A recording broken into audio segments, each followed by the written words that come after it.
2000 anos atrás, um homem, em um momento de grande angústia, foi a um jardim durante a noite e fez uma oração que mudou a história. Suas palavras, embora simples, revelam o que há de mais importante no momento da oração. Diante do Senhor do Universo, só resta a verdade. Muito rapidamente, ao entrar em contato comigo, você há de perceber que eu sou religioso. Recentemente, uma pessoa me perguntou como orar. Ela gostaria de começar o hábito da oração, mas não sabia o jeito certo de fazer isso. Nesse vídeo eu pretendo te dar, com a minha opinião, a resposta para 4 perguntas. Como conversar com Deus? O que dizer? Quando devemos orar? E como saber se eu sou ouvido? Eu espero de coração que esse vídeo te ajude a descobrir um dos maiores privilégios que o homem pode experimentar. Para começar, eu preciso dizer que eu não sou pastor, não sou padre, nem rabino. Eu sou filho de pais zelosos que me ensinaram a orar desde pequenininho, e esse é um hábito que eu nunca perdi, mesmo em meio a mudanças na minha vida, em crises de fé e mesmo no próprio processo de repensar toda a minha religião. Agora, justamente, no meio de tantas religiões, no meio de tantos professores, no meio de tanta tradição, como saber o jeito certo de falar com Deus? A nossa sorte é que a gente não precisa adivinhar. Pelo menos do meu ponto de vista, Deus já deixou escrito, Ele já disse o que Ele quer e o que Ele imagina. Basta que a gente estude e passe a conhecer as palavras dele, aquilo que Ele deixou, seja escrito no próprio texto bíblico, seja marcado na história através do próprio comportamento na vida de Jesus. Antes de começar a responder as 4 perguntas desse vídeo, a gente precisa entender o que é a oração. A oração em hebraico é uma palavra que chama tefilá. Tefilá vem do verbo leit palel e significa reflexão interna ou auto-julgamento. No fim das contas, é sobre uma avaliação interior. O motivo pelo qual se ora no judaísmo é sobre fazer a teshuvá. Em hebraico, isso significa retornar ao caminho. Da mesma forma que pecado, het, significaria errar o alvo, fazer algo diferente do que é entendido ou desejável. Retornar para Deus, fazer o seu arrependimento, é teshuvá. É literalmente corrigir a sua direção de volta para Deus, fazer aquilo que é o correto. E a oração, ela é o processo pelo qual você faz a teshuvá. A tefilá, leit palel, o hábito de orar, esta reflexão interna e o auto-julgamento é o seu exame de consciência para saber para que direção você está apontando. No fim das contas, tudo se trata de chegar mais próximo do que Deus quer pra gente. E existe um famoso rabino muito conhecido e popular que se chama Rabino Abraham Joshua Heschel, que uma vez disse uma frase muito bonita: o propósito da oração não é influenciar a Deus, mas mudar a natureza daquele que ora. Essa é, portanto, a primeira coisa que eu gostaria de te dizer. A oração e a forma como você a faz diz mais sobre você do que diz sobre Deus. Agora sim, como conversar com Deus? É claro que eu também preciso esclarecer que as minhas respostas partem da minha própria cosmovisão. E a minha cosmovisão ela é complicada demais para explicar nesse vídeo, e eu terei um vídeo dedicado somente a ela. Mas o que é importante que você conheça e saiba sobre mim para entender os critérios que eu trarei para o vídeo? Primeiro, que eu tenho um conhecimento considerável e me interesso muito pelo judaísmo. Eu fui educado misturando tanto conceitos do judaísmo quanto conceitos cristãos. E por isso eu tenho acesso a toda a Bíblia. Eu também acredito de verdade, com o meu coração, que Yeshua, Jesus, é o Messias, o Filho de Deus, que se fez presente aqui na Terra, morreu e ressuscitou pelos nossos pecados. Isso faz, é claro, que eu tenha acesso a uma tradição muito rica e eu possa olhar para toda a Bíblia como uma fonte de conhecimento. A primeira coisa que eu te diria é que você precisa saber com quem você está falando. E é normal, eu acredito, que qualquer pessoa que esteja começando uma vida religiosa ou que queira, de fato e de maneira muito sincera se relacionar com Deus, tenha uma primeira sensação que é medo, temor. Afinal, se a gente vai conversar com Deus, Criador do universo, né, um único Deus, aquele que há de te julgar no fim da sua vida, é uma coisa muito temível, é uma coisa que nós, nem ao menos, conseguimos entender. Como é possível? Toda vez que eu paro para pensar e olhar em astronomia e vejo o gigantismo do universo e quão insignificante nós somos, pedaços de pó, que de pó fomos feitos e ao pó voltaremos, como é possível que eu consiga acessar o trono dos céus e falar com Deus? Como é possível que eu consiga mensurar a majestade daquele que criou o tempo? De fato, Deus é temível. E eu também sou lembrado de uma historinha. Uma vez um imperador, que tinha o povo judeu cativo em seu império, um imperador pagão, que, portanto, tinha e adorava muitos deuses, ele, muito sábio, muito interessado em muitas culturas, decide chamar um rabino porque ele tinha ouvido dizer que o Deus dos judeus era um único Deus e que ele não tinha forma e que ele não podia ser visto. E ele quis desafiar, portanto, o rabino. O rabino atendeu, claro, o chamado do imperador e o imperador lhe disse: olha, rabino, eu ouvi dizer que o seu Deus é o Deus verdadeiro, que o seu Deus é o Criador dos céus e da terra, que o seu Deus é o Deus dos deuses. E, no entanto, eu vou ao templo fazer as minhas orações e lá eu encontro o meu Deus. Onde é que está o seu Deus? Como é possível conhecê-lo? Onde é que eu poderei vê-lo? O rabino, então, de maneira muito sábia, reage e diz: imperador, eu consigo te mostrar o meu Deus. Podemos ir ao jardim ao meio-dia, amanhã, e, passeando pelo jardim, eu lhe mostrarei onde Deus está. O imperador, é claro, aceita o convite e no dia seguinte, dada a hora, ele se encontra com o rabino no jardim imperial e durante o seu passeio eles vão conversando, o rabino vai apresentando alguns dos conceitos, até que o imperador o interpela e diz: olha, rabino, é dada a hora, estamos ao meio-dia. Onde é que está o seu Deus? Como faço para vê-lo? O rabino então aponta para o céu e diz: senhor poderia, sua majestade, olhar para o sol por um momento? E o imperador, até tentando por reflexo, olhou para o sol e rapidamente ficou incomodado com a claridade e disse para o rabino: olha, rabino, é lógico que eu não posso olhar para o sol, os meus olhos vão se machucar. Que doideira é essa? Ele diria se fosse agora. E o rabino disse: olha, imperador, se o senhor nem ao menos consegue olhar para a parte da criação do meu Deus, que fez esta maravilha somente com a sua palavra, se os seus olhos não conseguem nem ao menos repousar por 3 segundos em uma das suas criações, como é que você pode imaginar que os seus olhos suportariam repousar no Criador? Então sim, de fato, Deus é algo temível, a nossa mente mal pode compreendê-lo, e isso deveria ser motivo para a gente ficar constrangido. No entanto, se você parte do princípio do monoteísmo e acredita nesta ideia de que existe um único Deus, você também precisa aceitar que ele se manifestou aqui na Terra. Ele se revelou, independente inclusive das 3 tradições monoteístas, ele se revelou ao homem e ele disse que deseja se relacionar com ele. E mais do que como criador do universo, ele também se apresenta ao homem como um pai amoroso, que deseja se relacionar e conhecer os seus filhos. Então, a primeira parte da minha resposta para a pergunta como orar, como conversar com Deus, é com sinceridade. Isaías, no capítulo 29, no versículo 13, diz: este povo se aproxima de mim com a boca, mas o seu coração está longe de mim. Aqui a gente vê que Deus deixa claro que ele se importa com o nosso coração e não com as palavras que a gente diz. Na verdade, essa temática ela é muito presente, em especial no livro de Isaías e nos outros profetas. E eu acho que o primeiro conceito que eu posso apresentar para você é o conceito hebraico de kavaná. A melhor tradução para kavaná seria intenção. Onde é que você põe o seu coração? Nós devemos orar com kavaná. Em hebraico, a oração ela é dividida em 2 estruturas: a forma e a intenção. Kavaná é isso, é a intenção. E é muito curioso também que o hebraico, quando ele diz para a gente prestar atenção em algo, não existe literalmente essa palavra atenção. A atenção ela é a construção de 2 palavras. Sim lev. Coloque o seu coração.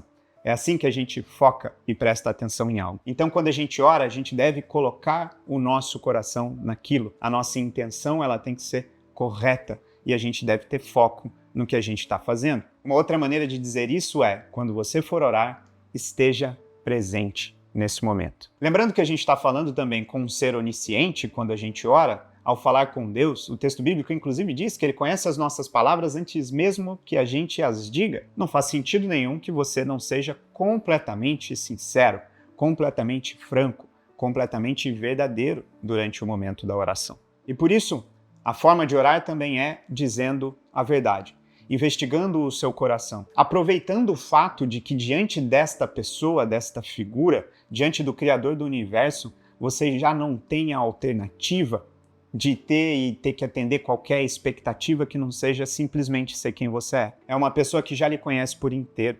É uma pessoa que já sabe todos os teus defeitos e às vezes conhece o seu coração melhor do que você. Porque a gente consegue mentir para nós mesmos, a gente se engana. Mas como é possível mentir para um juiz que conhece tudo? Como é possível que de joelhos no seu quarto, diante de Deus, você consiga simplesmente mentir? Não faz sentido. Seria o ato mais estúpido da história, um grande desperdício de tempo. Então, a segunda coisa que eu lhe diria é que no momento da sua oração, além de estar presente, além de ter foco, você deve sempre falar a verdade. Fazer essa investigação interna no seu coração e, de fato, buscar o que é verdade. Externalizar aquilo com palavras, falar aquilo que muitas vezes você não teria coragem de dizer para si mesmo, porque agora você tem a testemunha mais fiel de todas, aquela que já conhece essas palavras que você resolveu dizer. Só que para que você consiga ser completamente verdadeiro, uma das coisas que eu julgo mais importante é se lembrar de que esse momento ele precisa ser simples. Então, boa parte da questão que está por trás dessa pergunta, na verdade, já parte do pressuposto de que existe uma grande forma, existe algum grande processo, de que Deus espera da gente alguma formalidade, mas Deus não precisa da sua formalidade e dos seus processos. Deus, como disse ali no texto de Isaías, quer um coração sincero e quebrantado. Ele quer que você seja verdadeiro, que você tenha a intenção correta diante dele. E querendo ou não, todos esses aspectos religiosos, de forma e regras, para você se atentar, acabam muitas vezes entrando no caminho, né? Sendo pedra de tropeço dentro da linguagem bíblica. Aquilo começa a ser um veículo de distração, é justamente o oposto. Em vez de te ajudar, aquilo atrapalha.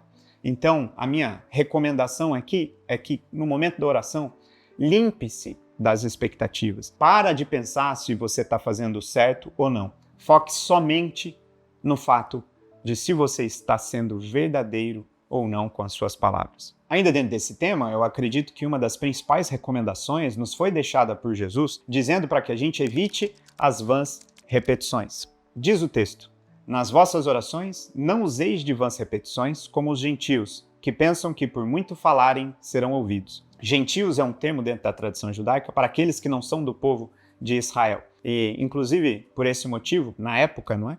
Eles eram considerados pagãos e muitas traduções até trazem esse texto como pagãos. O ponto é, a reza, que pode ser um excelente instrumento, ele também pode ser um instrumento de distração.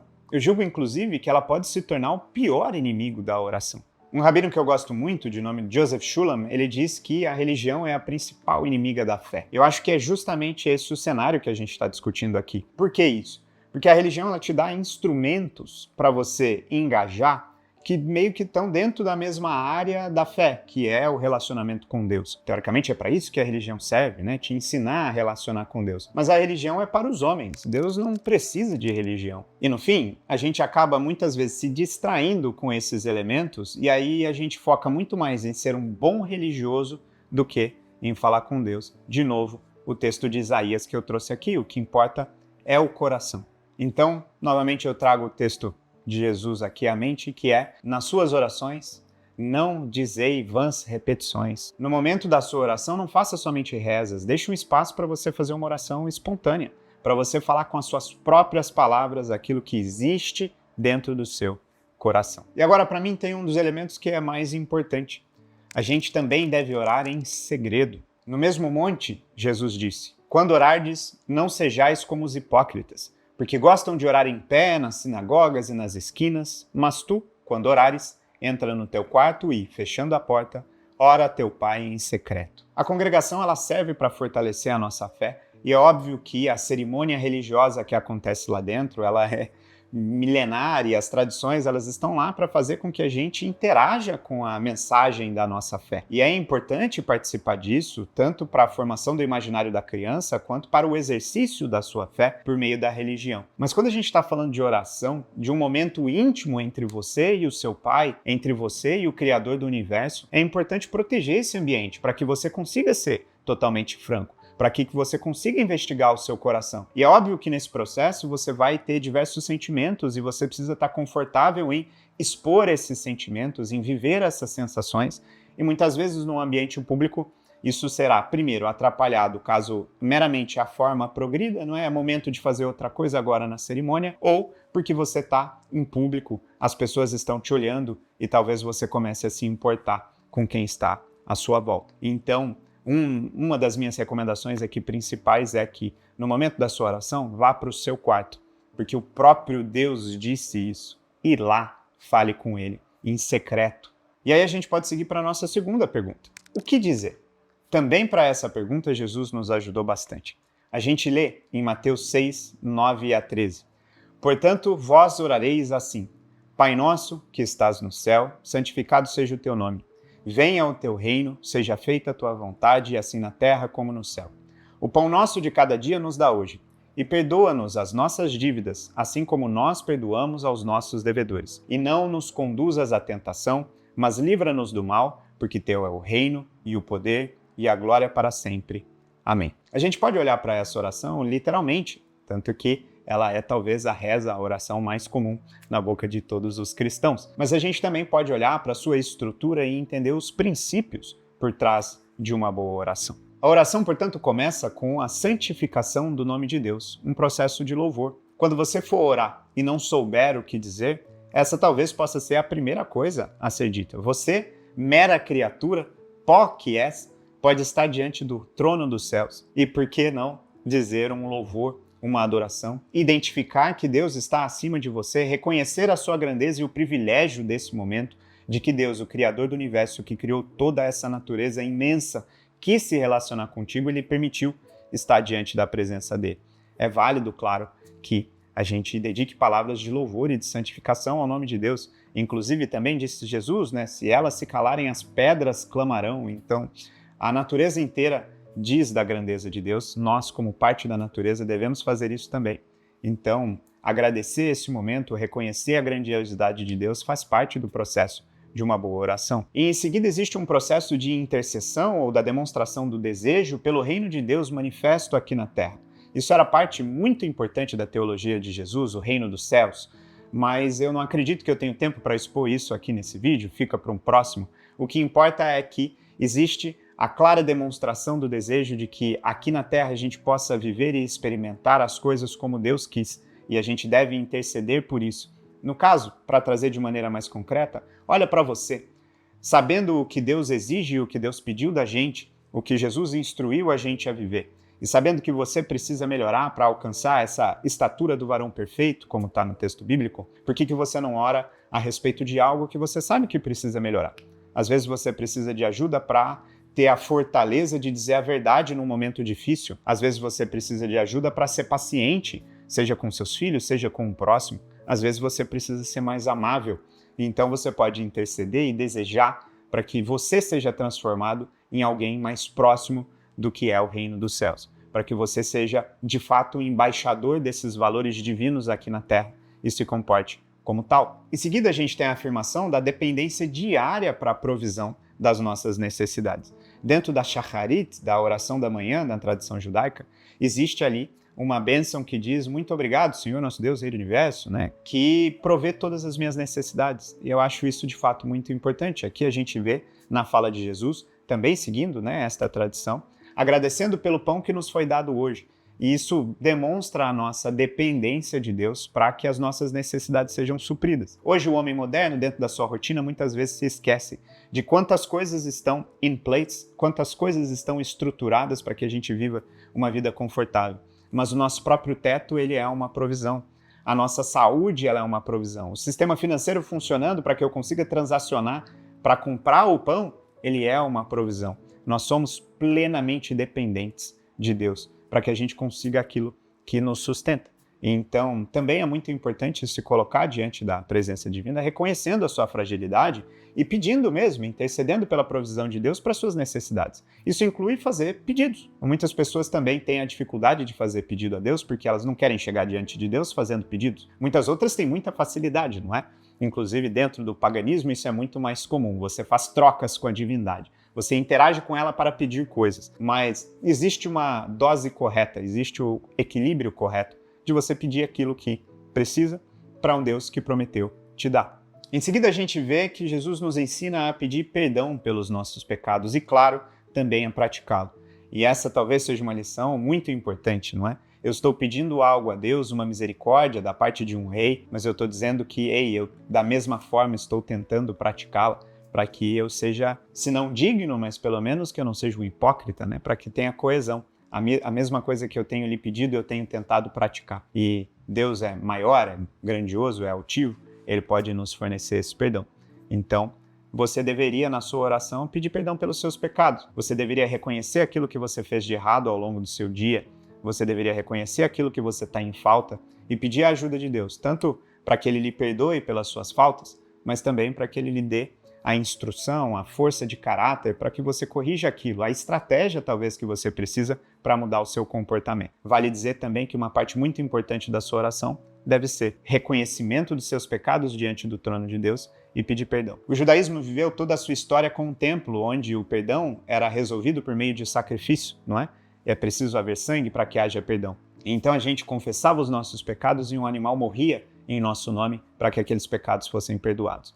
Depois da vinda de Jesus e da sua morte no Calvário, o templo foi destruído e, inclusive, na tradição judaica, uma maneira de lidar com a destruição do templo foi fazer das orações de súplicas e de perdão uma substituição dos sacrifícios, baseando também num texto em que Deus fala lá em Isaías que ele não deseja sacrifícios, mas ele deseja um coração quebrantado. E por fim, a gente vê na oração de Jesus que há um pedido por cobertura, né? Para que nós sejamos livrados do mal e que não caiamos ou não entremos em tentação. É válido também que, dada a nossa preocupação, dada a percepção da nossa fragilidade, a gente se coloque diante de Deus para pedir proteção para aquilo que está além do nosso controle, para possíveis doenças, para possíveis artimanhas de pessoas que podem querer o nosso mal, ou para possíveis acidentes que podem acontecer. Lembrando que se a oração é algo que muda quem ora, não necessariamente muda Deus, a partir do momento em que você está mais confiante para realizar suas tarefas, porque você já as colocou diante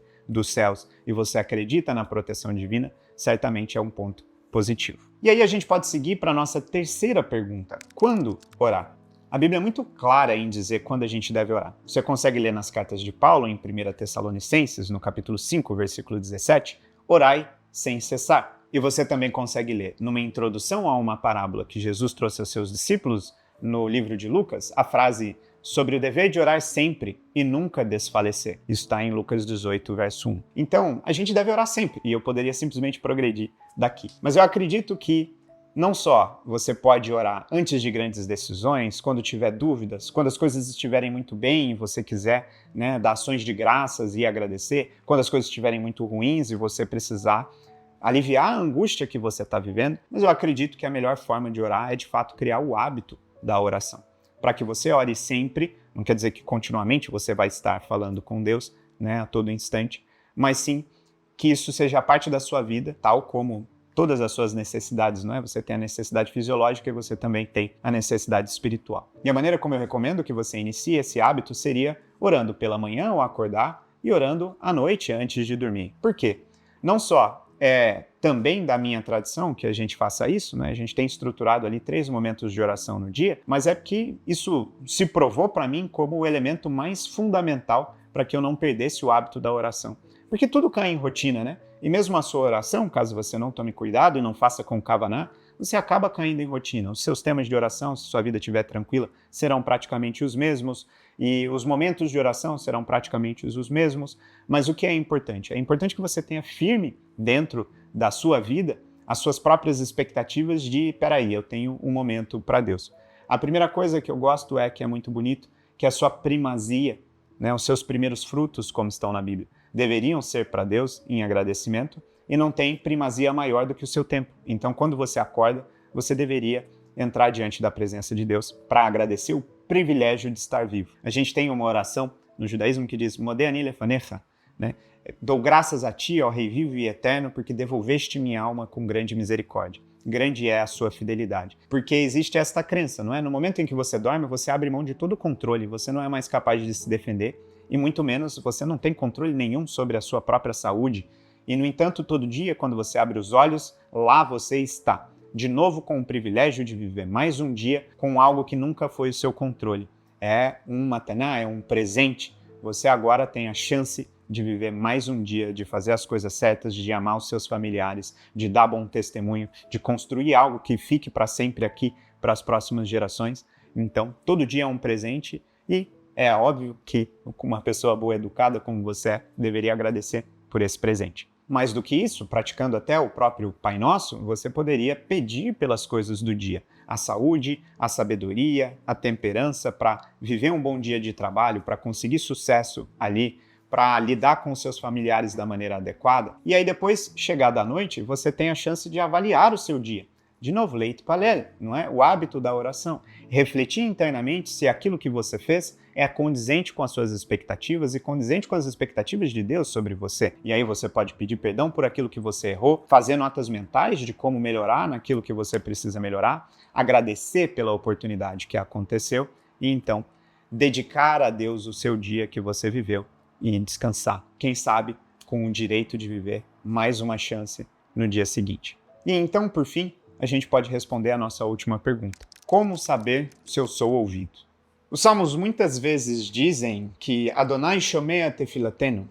Em hebraico isso quer dizer que o Senhor, Deus, escuta as nossas orações. Isso virou uma frase dentro do judaísmo. Mas mais do que textos perdidos ou espaçados dentro do Antigo Testamento, o próprio Jesus lhe prometeu isso. Lá no Sermão do Monte, o texto que eu já li aqui conclui dizendo: quando orardes, não sejais como os hipócritas, porque gostam de orar em pé nas sinagogas e nas esquinas. Mas tu, quando orares, entra no teu quarto e, fechando a porta, ora teu pai em secreto. E teu pai, que vem em secreto, te recompensará publicamente. Mas eu penso que, na verdade, o que é válido para você aqui é o próprio desafio. Eu te desafio a começar a orar. Tente praticar esse hábito da oração e depois de um tempo observe se a sua vida não vai mudar. Mais do que Deus ouvir os seus pedidos e te atender, o quanto o processo de se colocar diante do Rei do Universo para dizer a verdade e somente a verdade, para investigar o seu próprio coração e colocar diante daquele que deve te julgar no fim da sua vida, o quanto isso vai transformar a sua vida. Mas eu concluo dizendo, porque está escrito: pedir e dar-se-vos-á, buscai e achareis, batei e abrir-se-vos-á. Pois todo aquele que pede recebe, o que busca encontra, e aquele que bate, a porta será aberta. Boas orações.